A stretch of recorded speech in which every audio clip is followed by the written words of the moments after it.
Hi, I'm Aura. Welcome to the open space. If you like what you hear and see on this channel, please subscribe and please write to me if you would like to be on this channel.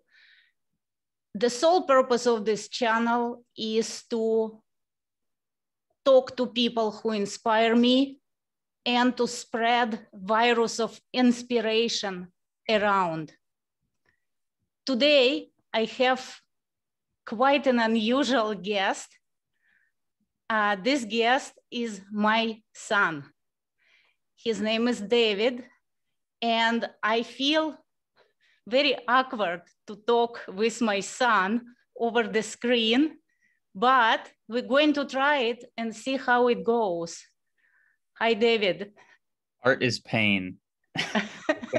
Sometimes we have to sacrifice comfort for art. Yeah, David, I would start with the phrase that was striking to me to hear a few days ago when you turned 20. It was a symbolic date of your 20th birthday. And we were sitting late night outdoors. It was a beautiful summer night.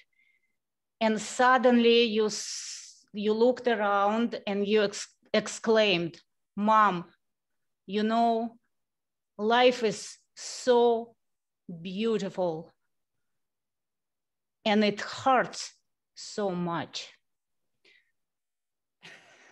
What would you say? Well, that might have been the cigar and the whiskey talking, but no, I mean, I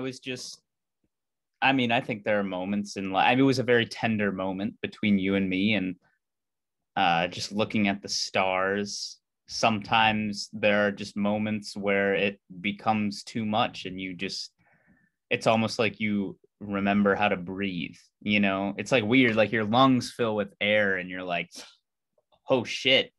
Oh, am I allowed to swear? It's your time. Just be you. It's just like an oh shit moment. Life is beautiful. And 20th birthday is an event where you definitely have some existential thoughts, but yeah, I don't know. Life is beautiful, and it does hurt sometimes. Yes, you mentioned the word tender moments. And I think the tender moments, that's what it is to life. This moment, they're always moments.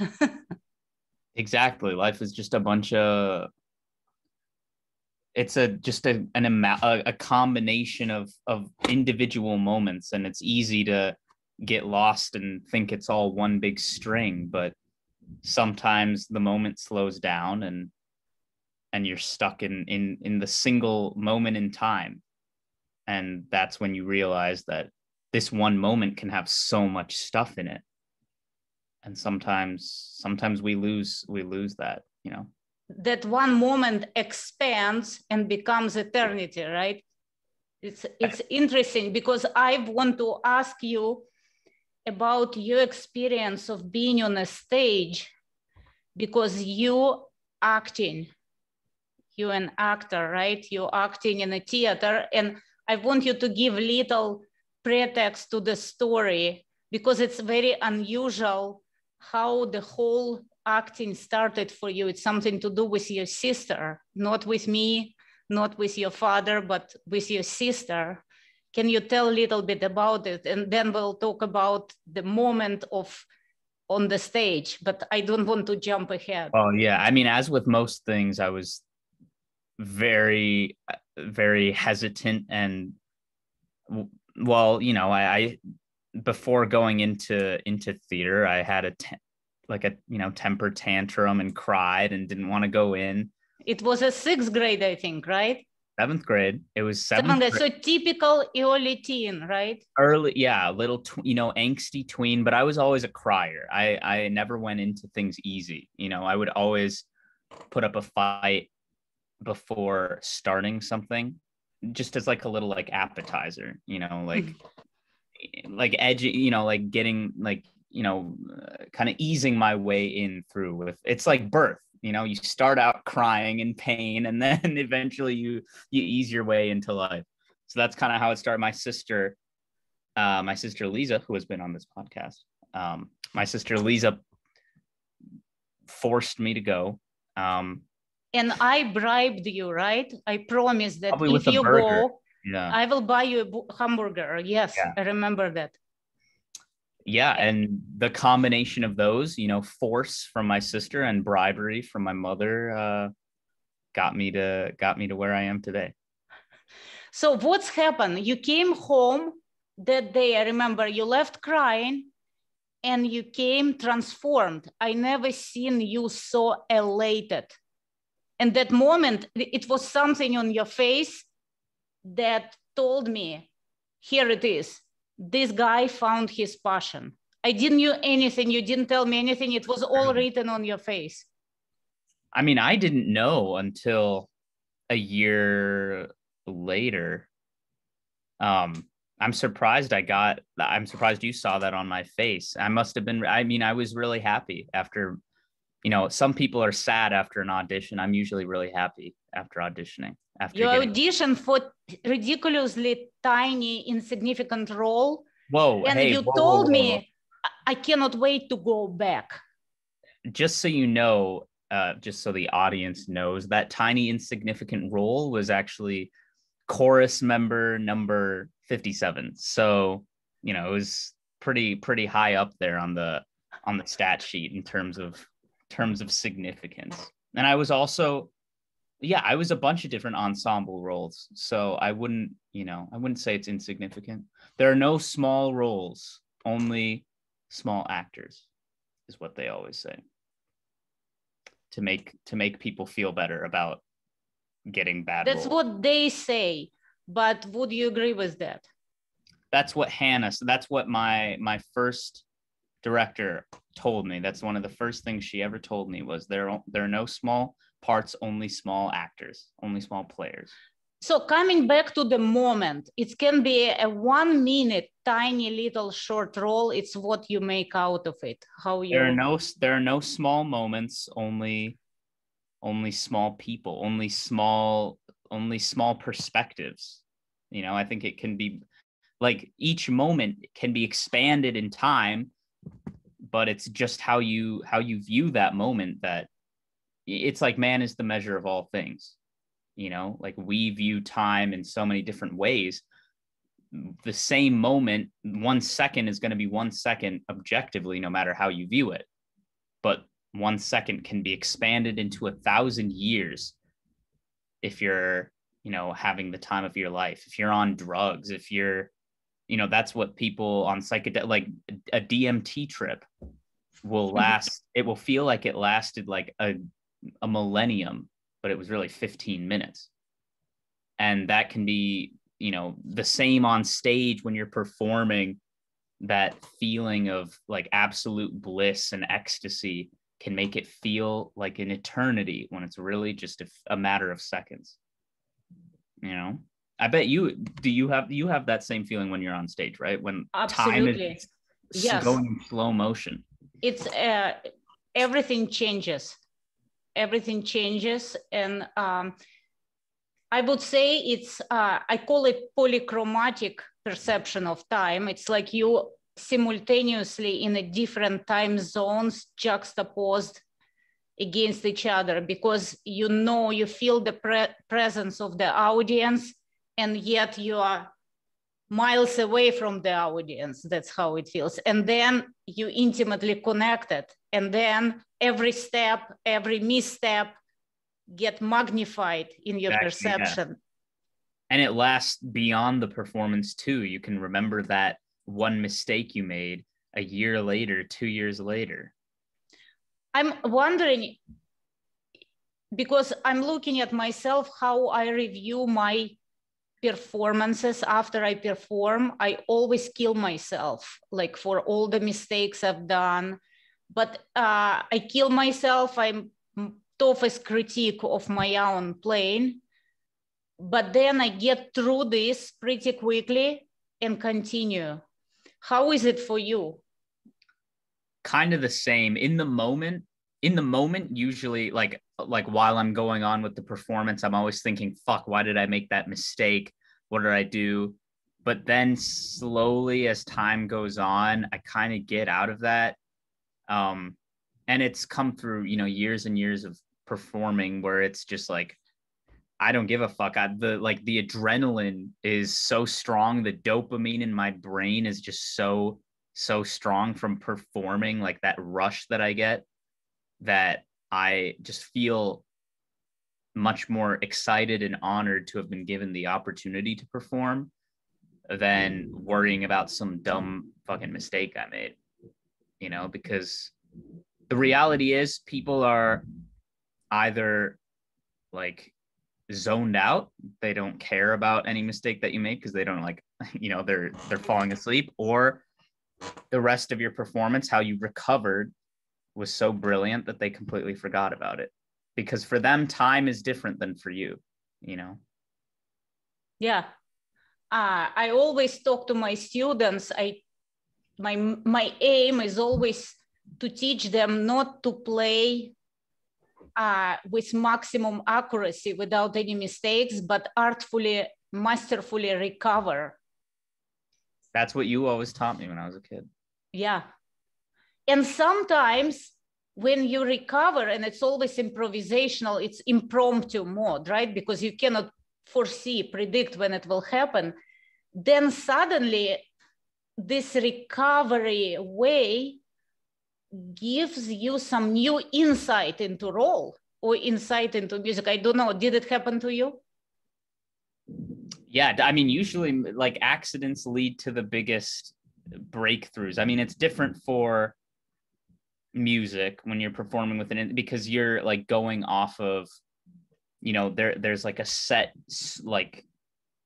and like a script is usually, for actors, a script is much more vague and broad and open-ended usually than music is sometimes for the performer, where it's difficult to, like, unless you're doing jazz or something, it's difficult to like improvise and stuff like that. But even so, with music, I've always found like one like tiny mistake, like, oh, I didn't play that crescendo correctly. When I'm speaking, I didn't do the right inflection that I wanted to. I didn't say the word right, but then it turns into something much funnier. It turns into a bit and then leads down a whole other rabbit hole that you can explore. And it's like, if you do something the same, like repetition is great, but if you do something the same over and over and over again, you lose all those other pathways that were opening up. You're stuck in the same universe, You're not exploring like the multiverse of possibilities. The multiverse. I like it.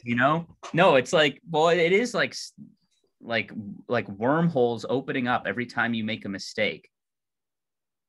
There's this one universe where you do the same shit over and over and over again and you perfect that, but you never make the other discovery that could have been made. You lose that potential. Potential energy. But it does not free, I tell it to myself, it does not free me from my self-chosen duty of perfecting my craft. No, yeah, definitely. And there is, you have to honor those who came, but you have to honor the composer, you have to honor the playwright. But that otherwise there would be no artist without mistakes, without interpretation, without variation. Otherwise, otherwise everything is the same. There is no diversity. That's a zinger word. Diverse. There is no, diversity of performance. Of everything is bland and the same. It's just mayo. You need to spice it up a little. I remember how, because you were in theater and you did a lot of Shakespeare, and I will ask you about Shakespeare for many, many years. And then it was difficult first exposure to film. So first question I want to ask you, what Shakespeare taught you, if anything, working with the material? Man, I mean, Shakespeare has, it's almost tough to describe because Shakespeare has this way of expressing some of the deepest and most potent themes of life, you know, whether it be time or age or love. He has this way of working them into plays and working them into plot and characters and passages and words, and in ways that no other, like, there are just so, it's like the world tree. Shakespeare is like the world tree where there's so many different branches branching off of one branch and branches going off here. You've got, you know, you've got your Hamlets, but then you've got your, you know, fucking festies. You've got your clowns that your Launces, characters that seemingly have no significance, but even those characters say something about the world and say something about life. And Shakespeare has taught me to never read a book or never read a play by its cover, never read a character by its cover, because every word, every passage, every character has so much depth to it. So it's, I always, to me, Shakespeare is bottomless. It's like no matter how much you dig into it, you always, there is another door. And you go through this door, go, and there is another door. So it's bottomless. It's just like great. Exactly. And that's how I would define great classical plays, classical books, classical pieces of music, classical visual artworks. They're bottomless. Oh yeah, definitely. I mean, you can, I mean, people spend their lifetimes researching all the different like iterations of Shakespeare, and they spend their lifetimes translating and transliterating and transblotterating, because there's so much in Shakespeare that is still being explored, and each performance, each read through is never the same. Each character is different. Again, like there are no small characters. There's only small readers, only people who can't see the depth. And you know, I've fallen into that trap too, where I just write off passages, but it takes effort to really put yourself in the text and glean everything you can from it. And the same is for music, you know. But I think it's also the huge credit should be given to your mentor, Hannah, to mentors in general who help you to see the multitude of the doors. They will not open the doors for you. It's your task to open the door, but they will tease you. Come on, see how many doors out there. Go, knock them. And that's what makes a good teacher. That's what I've learned from you is the teacher doesn't give the answer. You know, teach a man to fish, don't give them a fish. You know, a teacher doesn't provide answers. They provide provocation. Yeah, provocation, exactly. Yes. Yeah. And I see you doing that all the time with your students. Well, I'm trying to. Well, because I remember myself being a student, if my mind is not constantly challenged and provoked, I'm just falling asleep. I'm getting bored. I'm getting absent-minded, or I'm just skipping that class. As simple as that. Oh yeah, I have a definite experience with the last portion of that, skipping classes. You have to grab the student's attention. If a student gets an F on their report card, that's more a testament to the teacher's inability to teach than the student's inability to learn, in my opinion. Obviously, there are going to be like lazy students and blah, blah, blah, but you know, a teacher's job is to make the material fun and easy to grasp. And learnable. Yeah. It's a two-way street, obviously, but I'm curious, how would you compare? You're a college student now, you're in a third year of college and you're double majoring, right? In business and theater. And I wanted to ask you, how would you compare your experience of being in school versus being in college in terms of amount of the total sum of inspiring energy from your mentors, from your teachers? Like variations within my classes in terms of the energy that I receive, or school versus college. What do you mean? They're the same thing. Like, do you remember any? Oh, like high school. High school, yes. Oh, gotcha. Yeah, I went to a small high school. Shout out Nova Classical Academy in St. Paul. The word classical matters. It does, yeah. The word classical tells you everything. Nova Classical Academy tells you everything about the school in 3 simple words. But school is just school. It's individuals, right, that inspire you.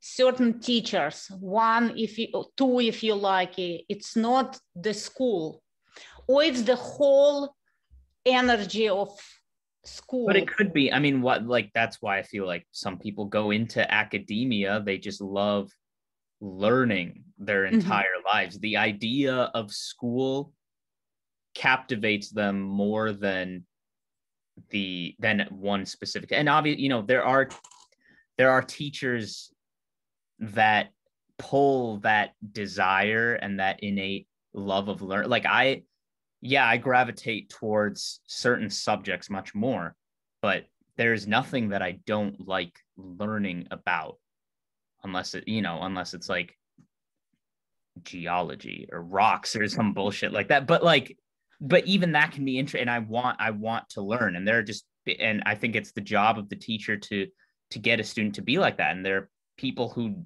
genuinely just love learning new stuff, and there are those that don't, and that's totally fine. To me, the idea of school has always been more prevalent than a single teacher attracting me towards a subject. And I have been lucky enough to have mentors that have guided me, and I've really found passions.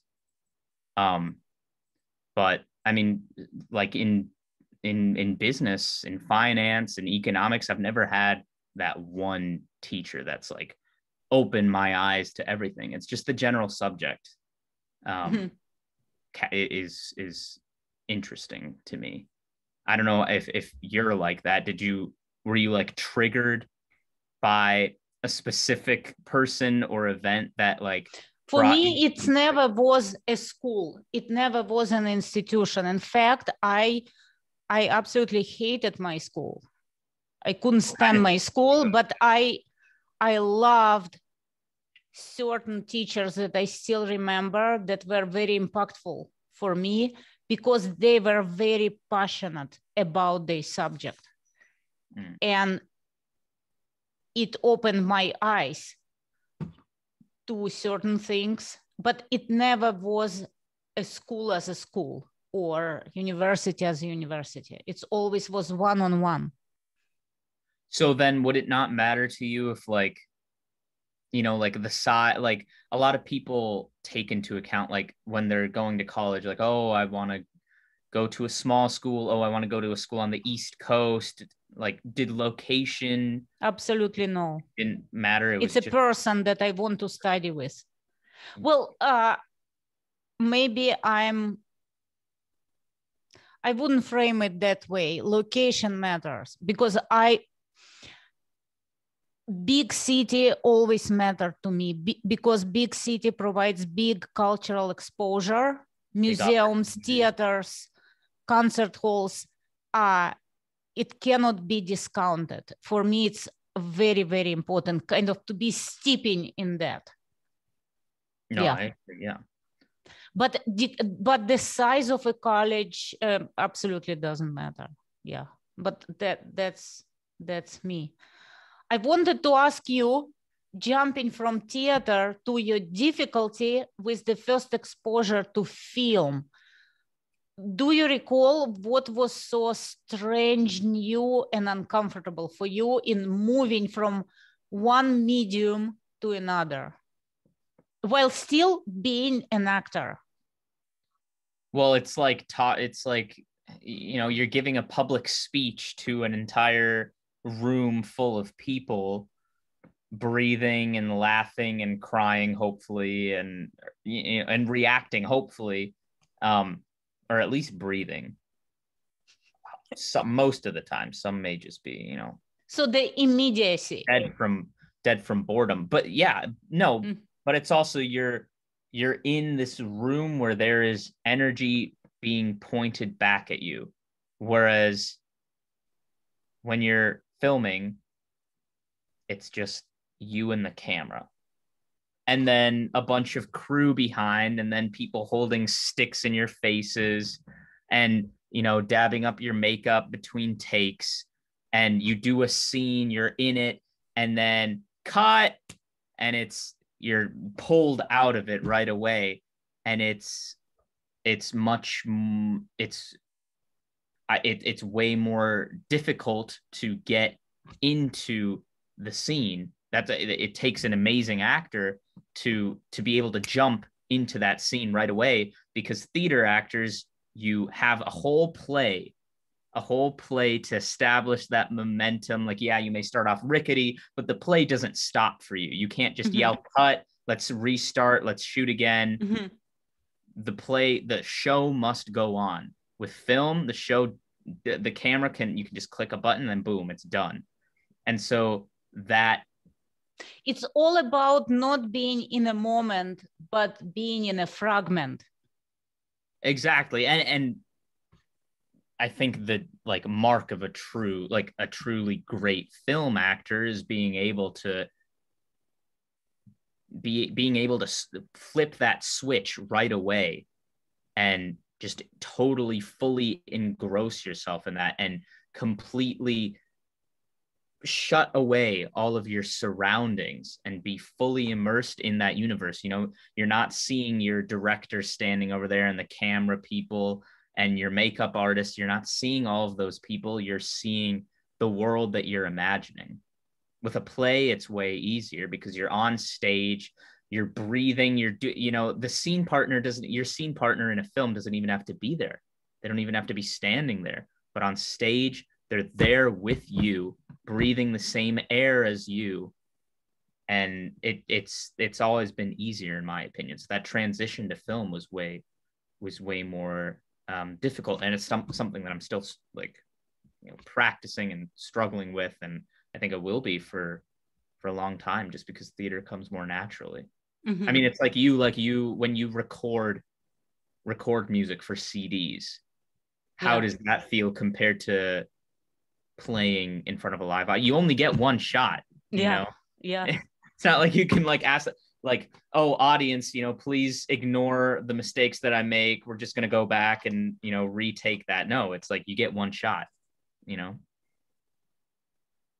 Well, there is something irreplaceable with that just one shot, as rough as it might get. Oh, that's the most beautiful part, is that it's all you have. It's really it's fucking YOLO, it's all you have, right? Yeah, it's all you have. And that time gets way longer because you appreciate it way more. Yes. If that makes sense. Yes. It's the dollar. If you have $1, that dollar becomes worth so much more to you than if you had $1 million. $1 out of $1 million is going to be worth nothing, but $1 out of $1 is going to be worth a whole lot more. If that makes sense. Kind of talking on my ass, but absolutely. So you're going to continue exploring both mediums, or you leaning more toward one now versus another? Well, there's Theater more versus film. There's more money in film, but film is a challenge for me. So I really want to. So it's all about money, huh? Yeah, basically in this life. But no, it's film is somewhat uncharted territory. I mean, I'm doing my first movie this summer, later this summer. So that's gonna be a whole other project. But it's just it's uncharted territory. It's something that I'm uncomfortable with and excited about. Because theater, you pretty much know how to swim comfortably. I mean, well, yeah. I mean, I'm not Michael Phelps, but I can, I know how to at least do backstroke, front stroke, whatever. But film, I'm still trying to tread water and find my place. And it's both. I'm surrounded by fucking sharks, but at least with theater, I know how to swim a little. Wow, that analogy was really yeah. And speaking of sharks, you also pursuing a degree in finance and international business, but sharks indeed. Sharks indeed. But let me ask you a slightly different question. Because you are Gen Z, right? And there are a lot of stereotypes around Jay-Z. Jay-Z. Like what stereotypes, Mom? Insult my generation. I'm not going to speak on your behalf. So, but do you see, even with the example of two different departments, the finance or business crowd and theater crowd, do you see some different trends?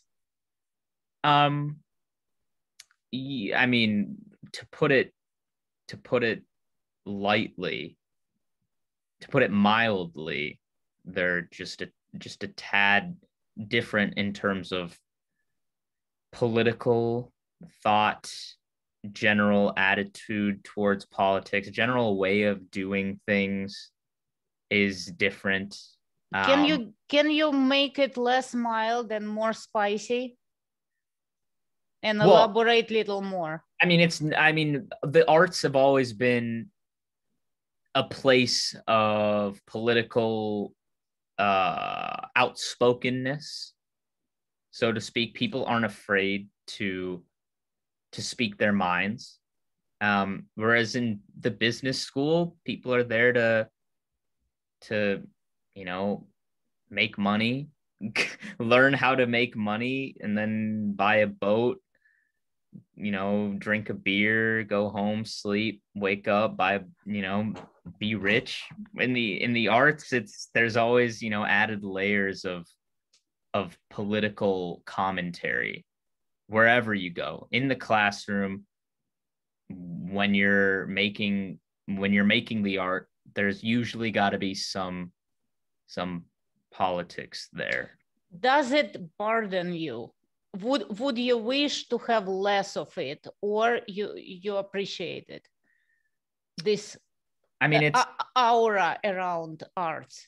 It's a double-edged sword, because who's going to be the first ones to speak their minds are the artists. They're the ones who will be politicians will be speaking for us, but the artists will be representing the mindset of the age, in ways that politicians can't, in ways that businessmen and engineers can't. Art is so special in that it can portray the zeitgeist of, exactly. It's the zeitgeist. But on the other hand, it's not all art has to be political. And in this day and age, sometimes all you see is, especially in the college atmosphere, there's a lot of political. I mean, it's a very interesting time to be alive, let's just put it. And politics is usually at the heart of college theater. But again, it's a double-edged sword. I mean, I love the two extremes. You know, when I go into the business school, I don't hear a peep out of anyone. They're just there to, you know, it's just a different vibe, and I'm appreciative of both. Both challenge me. In the business school, I'm like, why aren't people talking about so and so going on in society? And in theater, I'm like, holy shit, whoa, I'm just like totally out of the loop. Like I feel like I'm some archaic skeleton that just woke up from a 5,000 year nap because I'm so behind on all these social issues. So it's kind of like it gives you both sides of the pendulum, both extremes. Pendulum. And you kind of running in between, and that's what you enjoy the most, because it keeps you moving and it doesn't allow you to fall into one narrow-minded category or another. Yeah, I am exposed to so many different points of view. People talk like college is all about diversity. Often that diversity is like portions of like political thought diversity. Political diversity is often ignored. And I have been experiencing political diversity to the extreme where I'm getting so many different perspectives. And it's really opened my mind to thinking in so many different ways. And I'm really grateful. That's something I'm really grateful towards the university, is that I'm being exposed to a lot at one time. And I'm disagreeing with a lot. I'm agreeing with a lot. I'm changing my mind on a lot of issues every day. And it's really great. Do you recall any specific event or something lately in your life that suddenly shifted or gradually shifted your perspective on something that you can share? I mean, during COVID, it's like, I mean, this is what I've been talking about social media, where it's so easy to see dangers all around you and see the world as this terrible place where everyone is extreme. Everyone is out to get you. Everyone is out to set the world on fire in one way or another, whether it be, you know, like alt-right, alt-left, blah, blah, you know, far right, far left, different groups. It's easy to think that everyone is like that because that's all you see on social media. But in reality, the majority of people are just that. They're just people. And as things have started to open up in COVID, I've been talking to people more in person. I've been stepping away from social media and stepping away from people's presence on social media, where I start to see the human as the human, not the human as an image. Yeah, as social media aura. You know, I see you as human. I see you as mom, not as social media presence, like algorithm that is totally different from the real breathing human. And I hope that's something more people start opening their minds to, is, you know, looking up from their phones. And I mean, it's kind of ironic because we're staring at screens right now talking to one another, but it's like it closes off the three-dimensional view of the world. What I call flatness, right? It makes our whole perception flat. So we see each other only in black and white. And maybe that's where all the extremes come from. Yeah, exactly. It's you lose all nuance when you see the world in two extremes. And especially during COVID times, it was easy to do that because you only have so much space in your brain, in your eyes, to see the world, and it's easier to fill that brain with two dichotomies, with two opposing sides of evil and good. The binaries. Exactly. And the world is a way more fucking complicated than that. You know, what's your experience been with that? Have you had any like revelations, political revelations, social mental revelations as of late? Oh, well, it's numbing. It's numbing. Couple of things with media is the reality distorted on all sides, no matter what. Everything is distorted and everything is amplified. Everything becomes like gigantic alarm. Everything is alarming and amplified and urgent and instant. And real life has, of course, nuance and complexity, but also graduality. Everything is so quick with these phones. You can just swipe. Real life has, every process is like slow evolution, and here everything is instant. It also gives instant gratification, speaking of, yes. And in a way, it became a huge drug. And I remember you were addicted. So well, I was addicted too. Yes, and I remember like a month or two ago, you and I went to a cafe, and I was suddenly started looking at my phone, and you said, "Mom, take away your phone. Let's have a conversation." And I really appreciated that.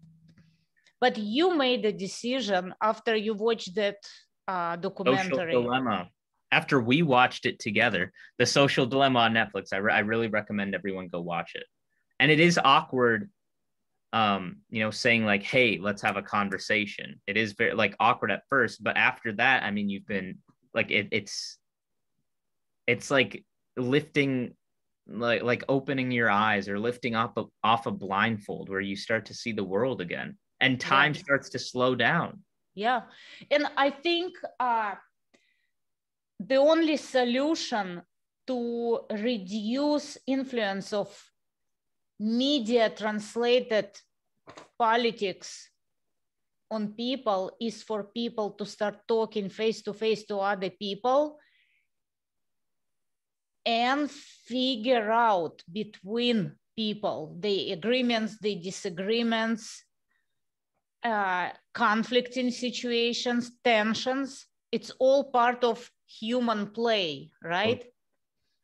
And it's like, it's weird because you would expect, with so much information available to people, with like this abundance of resources and knowledge that we have with the internet and technology, you would think that there would be more nuance and more variation in thought, but it's like it's almost like we're just gravitating towards like, I know who I am and I hate you, anonymous enemy that you are.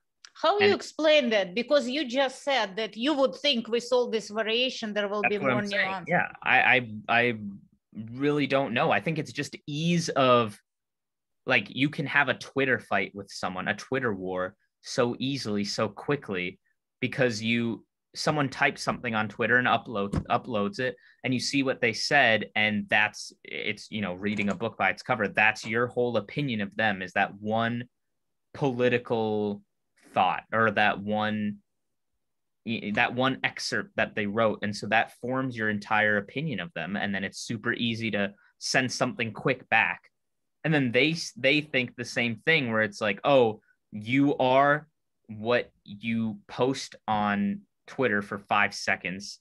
It took you 5 seconds to type, and then people. So you become a label of yourself. Yeah, it's like it's like the short story. Are you on Twitter? I'm not anymore. I deleted all social media. I never was, and thankfully, I'm not on any Thank God. social media. Well, the world needs to hear your voice, Mom. You should get a Twitter account. No way. No way. Only people who spread it through other people. Like a No virus. Coronavirus. You recently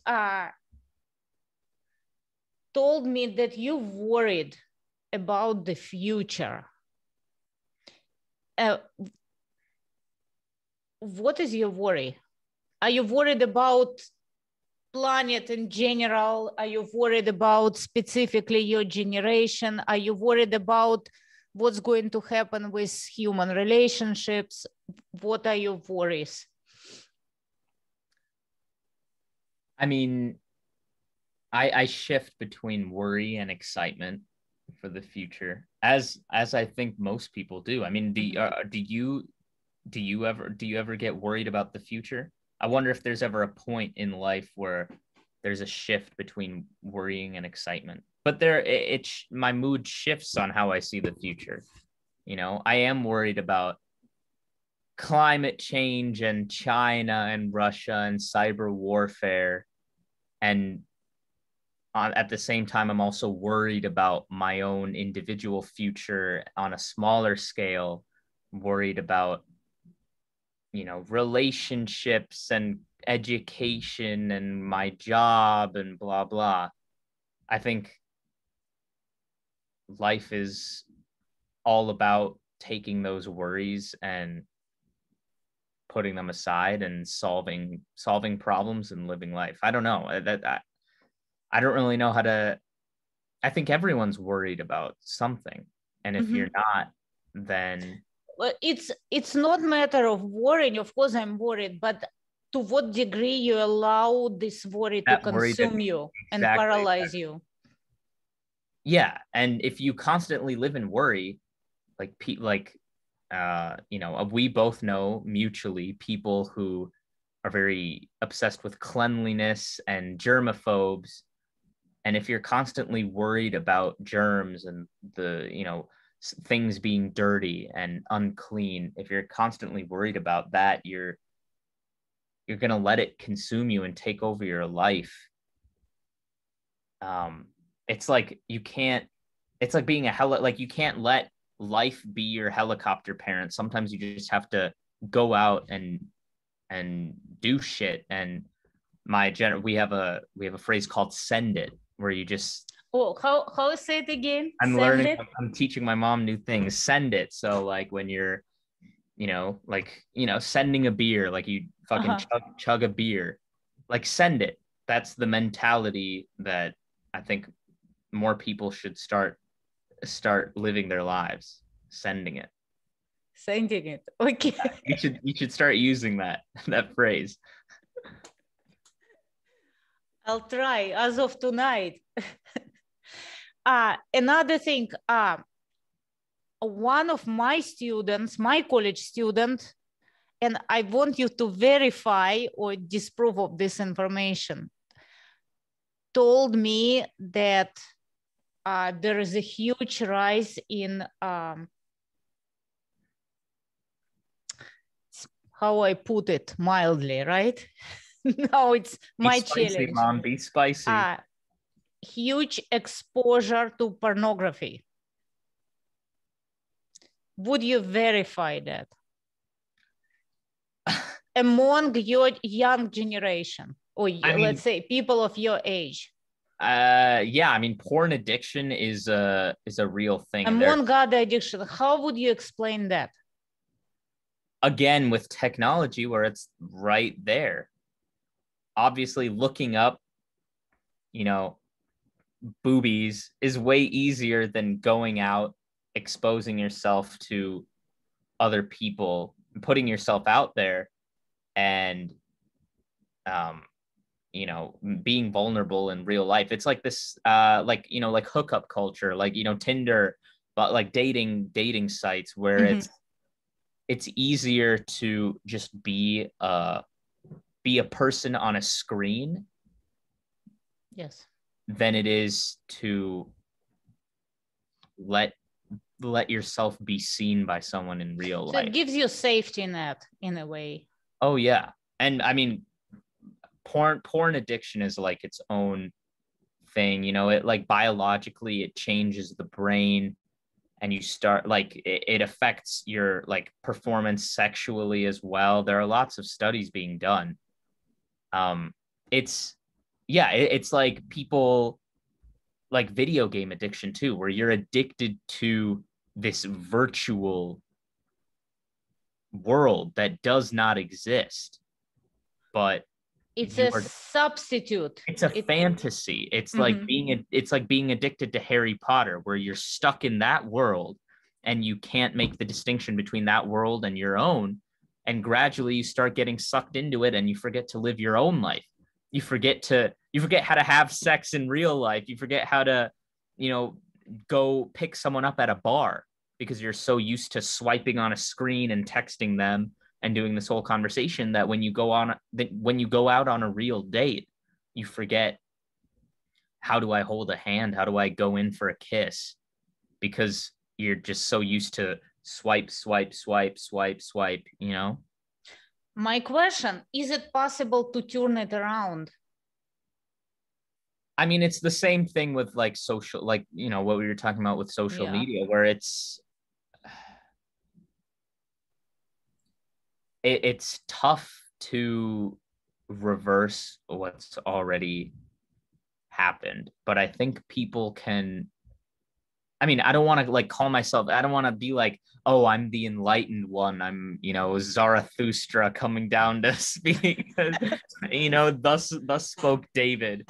But I think putting the phone down is step one. And phones, technology has done so much for, I mean, look at us now, who like we can literally talk to each other on Zoom anytime we want. And that's beautiful. We can see each other's face when we're hundreds of miles away. You and I happen to be 2 minutes away, but it's opened up so many channels. But that's true. It's also, you know, we've talked about like net gain, or like, is it a net gain or a net loss? And I don't know what your opinion is on that. Do you think? Well, it's becoming more selective how we use technology. Yeah. You use it when it gives it's an amazing tool of connecting, but also it's a huge tool of disconnecting.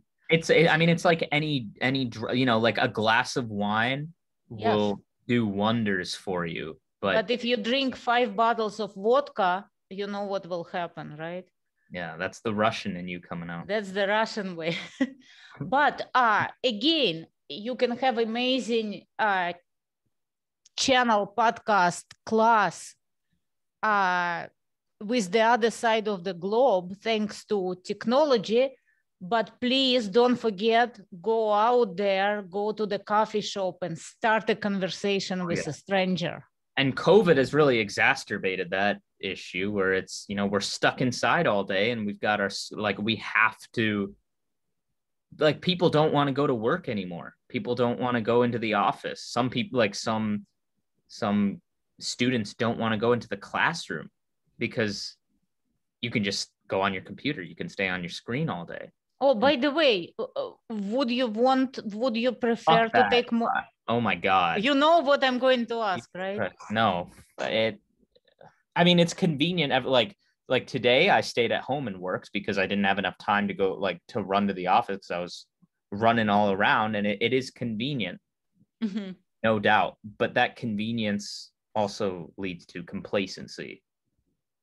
If you become lazy and stagnant, I think, if you become too reliant on sitting on your butt all day and looking at a screen. I don't know if you feel that same. Like, how has Zoom teaching been? I cannot stand Zoom teaching. Yeah, I would, well, you know, even in the worst lockdowns, by mutual consent with people who felt comfortable, I would teach in person. I would put 25,000 masks on myself and still teach in person. Yeah, because human contact is everything to me. When human contact, I mean, in my profession. Yes. Yeah. Well, what are you up to tonight, David? What am I up to tonight? Well, I'm gonna go roller skating. I'll go roller skating and maybe watch a movie, eat some ice cream, make some dinner. Nothing much. What about you? I'm going to practice and maybe go and maybe, I don't know, it's rainy outside. Go on a walk, it's rainy. Yeah. I can hear thunderstorms. It's a summer rain. It's weird that we're like 3 minutes away from each other. Yeah. Well, thank you so much for having. But that's the comedy, right? That's the comedy of errors. Yeah. Well, David, thank you so much for the honor of having you here. Thank you. So it was an honor to be a guest on your podcast, on your show. And I'm excited for you guys, the audience, to witness our conversation. But thank you so much for having me. This was fun. Well, thank you. Are you having fun? Are you having fun doing this channel? Having fun. That's good. Yes, I love you. I love you too. Nobody hears. Nobody hears. Bye. Bye. Mwah.